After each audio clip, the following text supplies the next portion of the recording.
Ladies and gentlemen, what's going on, everybody? This is Joseph Collin coming to you with your NXT review on Wednesday, August 26th, 2020. This was the post-show of NXT TakeOver 30, and I thought tonight was a great episode of NXT. Personally, one of my favorites in the past few months, especially that first hour of NXT.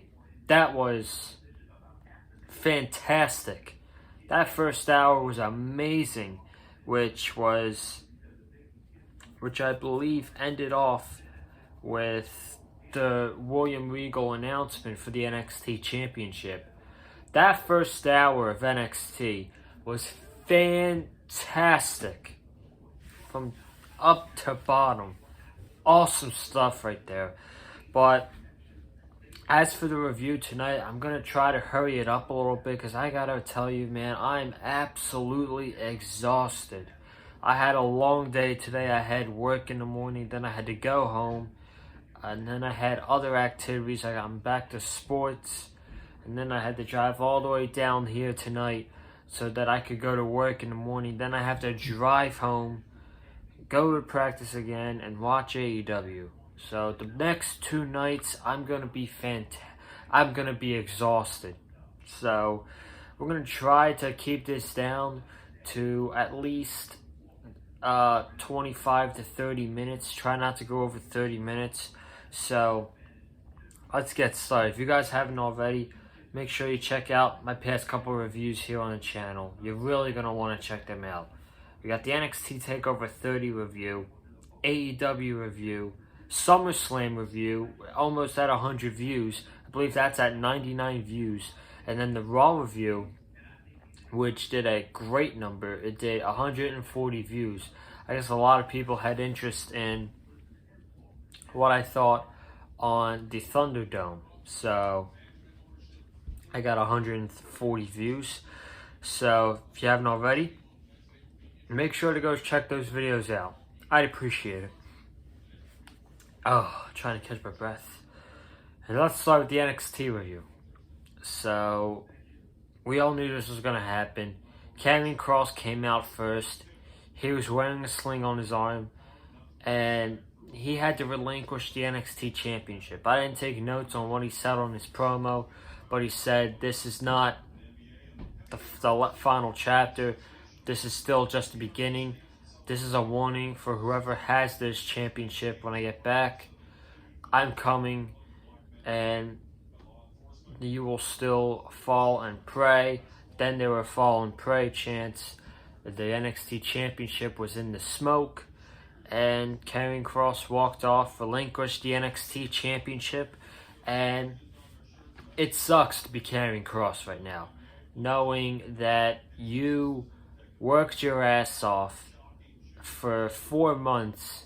When you got to NXT, you were strapped to the you got strapped to the rocket all the way to the top, to having a feud with Tommaso Ciampa first of all people.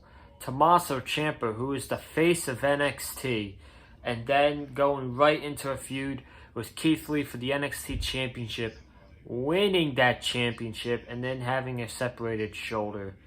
I hope that Karrion Kross has a speedy recovery on the road back to his separated shoulder injury. But we're going to talk about the NXT Championship in a little bit. We had Brie Zango versus Imperium for the NXT Tag Team Championships, and I tweeted this out.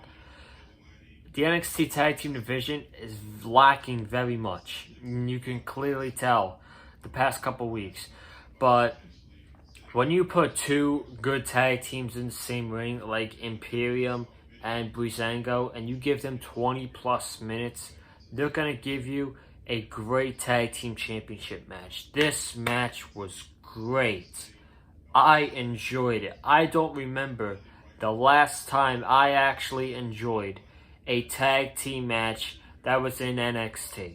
I seriously do not even remember. It's probably like the Broserweights versus the Undisputed Era at TakeOver Portland. That was the last time I really enjoyed a tag team match for the tag team titles in NXT.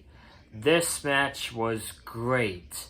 Brie, Zango, they are really good, even though they're mostly comedy wrestlers.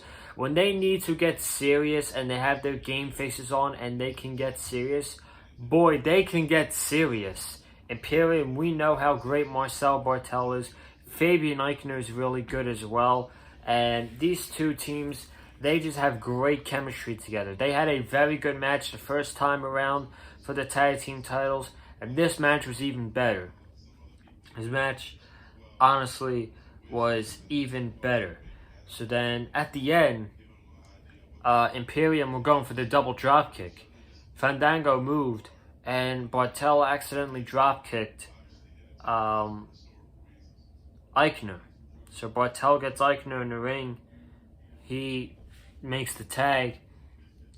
Breeze hits a heel kick, or a kick that I don't even remember what it was. But we got both Eichner and Bartel on the mat. Fandango does a double leg drop to Imperium. He pins Fabian Eichner, and Brie, Zango are the new NXT Tag Team Champions. And you know what? I saw this coming. I did see this coming, especially with the announcement of NXT UK. More than likely, Marcel Bartel and Fabian Eichner, if they can get to the UK, they're going back to the UK with the NXT UK Walter, because they're starting TV taping soon again. September 17th, they're starting NXT UK again. So they took the titles off of Imperium. They're going back to NXT UK. They originally just won the tag team titles, because they were supposed to win the tag team titles in NXT UK before this pandemic started, and they gave them the NXT Tag Team Championships to make that up. Now Breezango's got the championships. They're going to have a fun reign with the titles, hopefully, and I could see them losing those titles to Legado del Fantasma, Raul Mendoza, and Joaquin Wilde. So this was a great match. This was probably the best match on the show tonight, and Breezango retained the tag team titles. Okay, so then after that, we got the return of Tommaso Ciampa. He came out with this evil mask on his face. He took it off. He was facing Jake Atlas tonight. He beats Atlas with a draping DDT in 2 minutes. So Ciampa gets the win in 2 minutes. This wasn't even about the match. Afterwards, he attacks Atlas. He's on the outside. He tackles him to the plexiglass. He throws him onto the plexiglass. He throws him onto the steel steps. Atlas hits his knee on the steel steps. And you got doctors. You got doctors.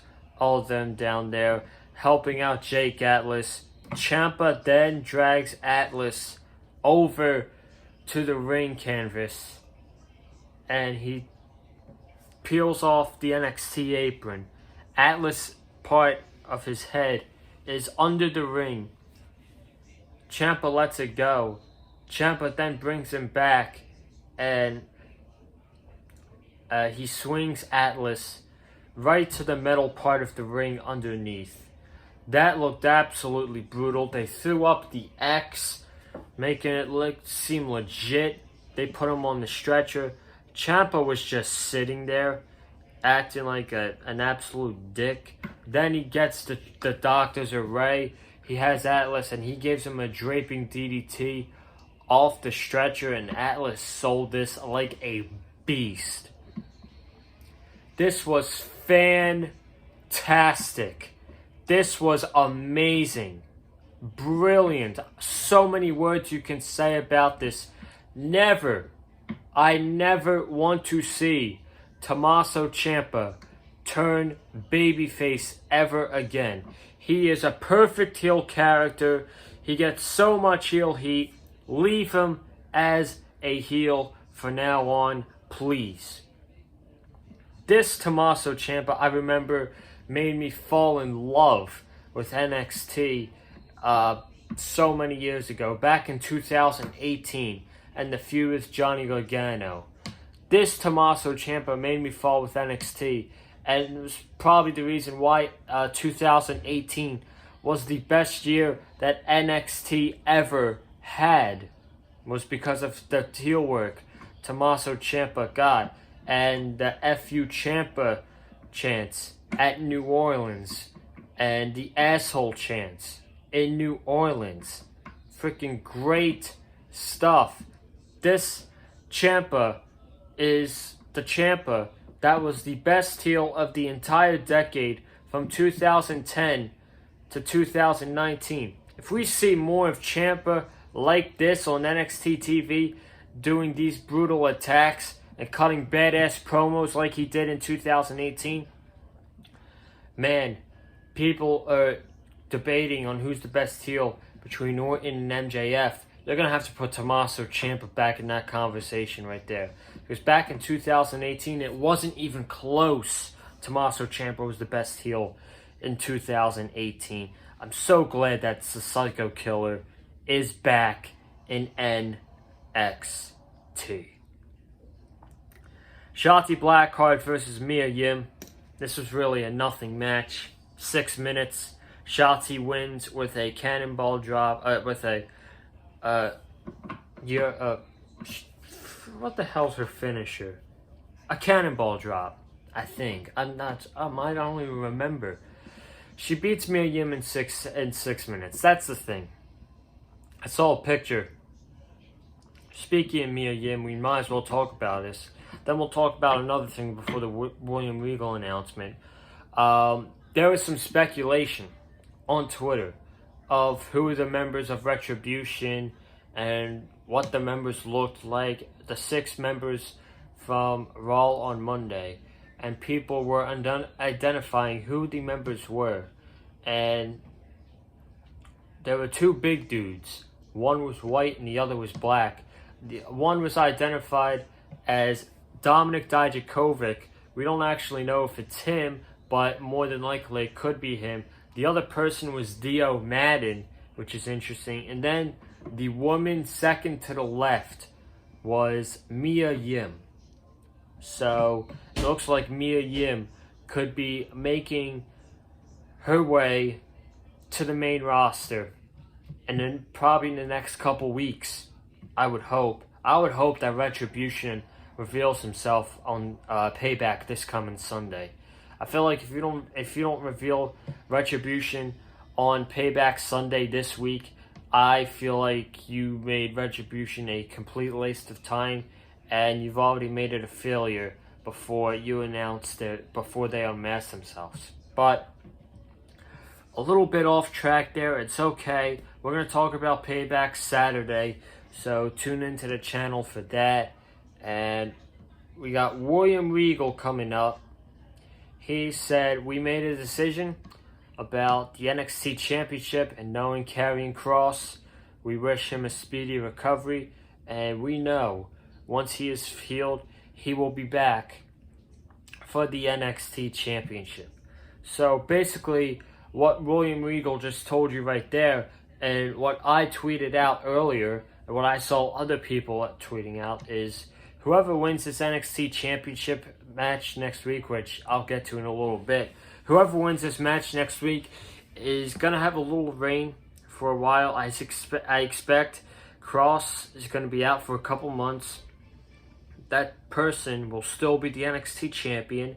And when Kross gets back, that person will have that title all nice, warm, and ready for Karrion Kross to take back what was his. So Regal announced next week that we will have a fatal 4-way match for the NXT Championship, and it is a match involving all former NXT champions. We had the first ever NXT Triple Crown champion, Johnny Gargano, the most physical, psychotic men in NXT history, Tommaso Ciampa, the man who held the NXT Championship for 292 days, Finn Balor, and then the longest NXT champion of all time, and the best NXT champion of all time. That's right, Adam Cole, baby. So we got Johnny, Ciampa, Finn Balor, and Adam Cole in a fatal four-way, but not just a fatal four-way, a 60-minute Iron Man match. Holy shit. Take my money, man. Take my money.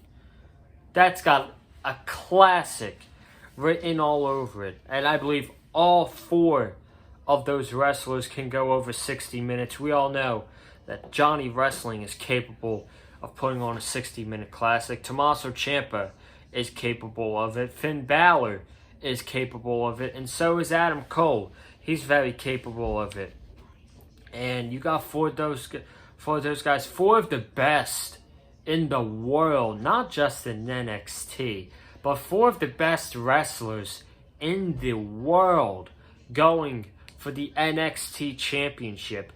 This could be the match of the year, folks, and I'm telling you that with a straight face. 1 hour, commercial free. Key point right there. This, I don't know if it's going to happen. It's going to be it has to be commercial free. I don't want it to be like Johnny Gargano and Tommaso Ciampa like we got in April. Yeah, that match was really damn good with great storytelling, but that had 5 commercial breaks in it. I don't want to see that with this match next week. This match needs to be no commercials, or at least one. I'll give you one commercial, and that's it. For this match, for this high-stakes match, even Wade Barrett was calling it the biggest match of NXT history. He said, this is the biggest match in NXT history. So if you're telling me this is the biggest match of NXT history, no commercials. Now, who do I think is going to win this match? Honestly, I was thinking Tommaso Ciampa after tonight and what he did to Jake Atlas. But then this segment was announced, and during the show, I just kept thinking about it in my head. And I was like, you know what? Finn Balor is going to be the NXT champion next week.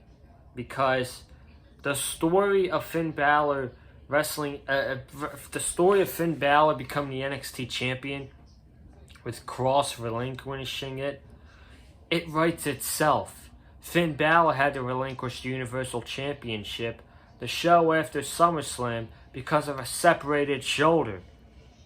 Karrion Kross had to relinquish the NXT Championship the first show after NXT TakeOver 30 because of a separated shoulder. And now Kross is going to come back and he's going to defeat the man who went through the same thing that he did and had the same surgery that he did in Finn Balor. That writes itself, folks. That story right there writes itself. And you can have Kross defeat Finn Balor and Finn Balor's undefeated streak on TakeOver. And I was watching, I'm going to mention this real quick before we talk about the second hour, which we're going to fly by. I was sitting down with my brother watching NXT, and he was like, so I'm guessing Karrion Kross is NXT's The Fiend, Bray Wyatt.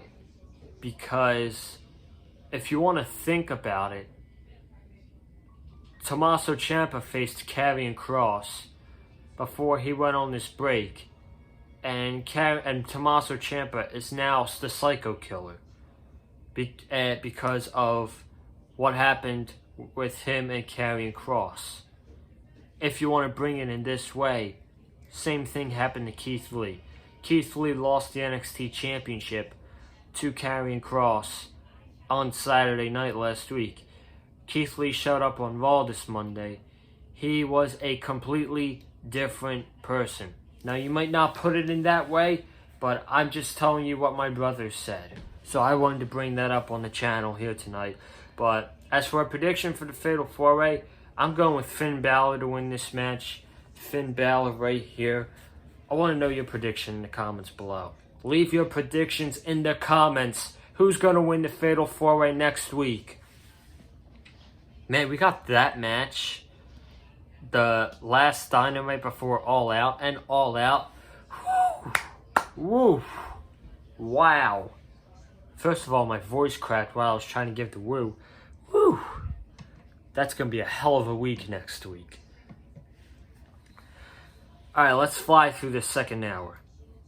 We had Santos Escobar versus Isaiah Swerve Scott for the Cruiserweight Championship. This match was very good. 12 minutes, I believe, 15 minutes. Good match. Scott hit the heel kick. I thought it was it. Escobar kicked out. Escobar tried to hit the Phantom Driver. Scott reversed it. Raul Mendoza and Joaquin Wilde got involved because why wouldn't they? Zango got involved after that. And they chased off Mendoza and Wilde. Santos Escobar was then knocked down to the floor. He put a luchador mask on. And he clearly had something in it. And he takes Swerve's head and he gives him a headbutt. That's the way the match ends. So, Santos Escobar retains the NXT Cruiserweight Championship in a really good match here with Isaiah Swerve Scott. And clearly, this storyline, this feud between Swerve and Santos Escobar is not over. But I'm still making a stance that this match should have happened on TakeOver Saturday. This match should have taken place at TakeOver on Saturday and not at NXT tonight. But that's just my personal thought. Finn Balor had a backstage promo saying, next week I can't wait to show the world what I can do in that 1 hour for the NXT Championship. And then he says a line of, I'm not a cornerstone, I'm a centerpiece. Joey, and then he says, little Joey online will be happy because he'll get what he wants. And that's Finn Balor as the NXT champion. It's coming, folks. It's coming. Story writes itself. Finn Balor is the new NXT champion next week. Kyle O'Reilly defeated Drake Maverick in 7 minutes. Killian Dane saved Drake Maverick at the end of this, and then he turned on Drake Maverick. Nothing really special here. Then we had the main event. We had Dakota Kai and Raquel Gonzalez versus Rhea Ripley and Io Shirai. This is good. This was a good match. It wasn't great, but this was good. Rhea was on the outside trying to get a tag at the end. Mercedes Martinez got herself involved, and she yanked Rhea off the apron. Rhea face planted herself under the steps. She later then got back in, went for the tag, got caught, slammed to the ground by Raquel Gonzalez, and she won for herself with Dakota Kai. Now, I was totally expecting a Rhea Ripley Io Shirai win tonight and a Rhea Ripley heel turn after the match, because we did not get that on Saturday, and quite frankly, I thought that that heel turn should have happened on Saturday night with Rhea Ripley, and we did not get that tonight as well. We didn't get a heel turn tonight by Rhea Ripley, which I totally expected. Now I ask myself again, what do we do? Who's the next challenger for Io Shirai? Are they building back up Dakota Kai for another shot at the NXT Women's Championship? because that match was great. Okay, I'm not going to deny. That match was great at TakeOver 30. But you beat Dakota Kai once. I don't think it would be the right decision to beat her again. That's just my thought on it. It might be time to move on. Maybe you give Io Shirai Mercedes Martinez before we eventually get to Io versus Candice LeRae. Because we all know that's the money matchup for down the line for the NXT Championship. Io Shirai versus Candice LeRae. That's your money match. And that's your NXT review tonight here on the Big Fight Field channel. Great show tonight. I really enjoyed this show, especially like I said, that first hour was freaking fantastic. Second hour, It brought the show down a couple notches, but that first hour of NXT felt like the old NXT, with the match announcement for the NXT Championship, the return of Psycho Killer Tommaso Ciampa, and that great Tag Team Championship match with Brie, Zango, and Imperium. Those were the three highlights of tonight. Those were the three highlights. And of course, Cross relinquishing the NXT Championship. But ladies and gentlemen, I'm getting out of here. I'm going to wrap up this NXT review. I want to thank you guys for watching this video. If you have not subscribed to the channel already, make sure you do. We got 3 new subscribers this week on the channel already. We're at 187 subscribers here on the channel. I would love it if we could get to 200 subscribers before All Out next Saturday night on pay-per-view. So if you could get me to 200 subscribers by next Saturday, I would really appreciate that. Comment down below what you thought of tonight's episode of NXT. Like this video if you enjoyed my NXT review. Follow me on Twitter at Conlon_Joseph. And ladies and gentlemen, I will see you back tomorrow night here on the channel for your AEW Dynamite review here on Big Fight Field. And hopefully I'm not as exhausted as I am tonight. But tomorrow night, AEW live fans are back tomorrow night. 10% capacity with a great show lined up. Should be a good one. Should be a fun review tonight on the channel as well. I'm getting out of here. This is Joseph Conlon. Have a good night. Stay safe.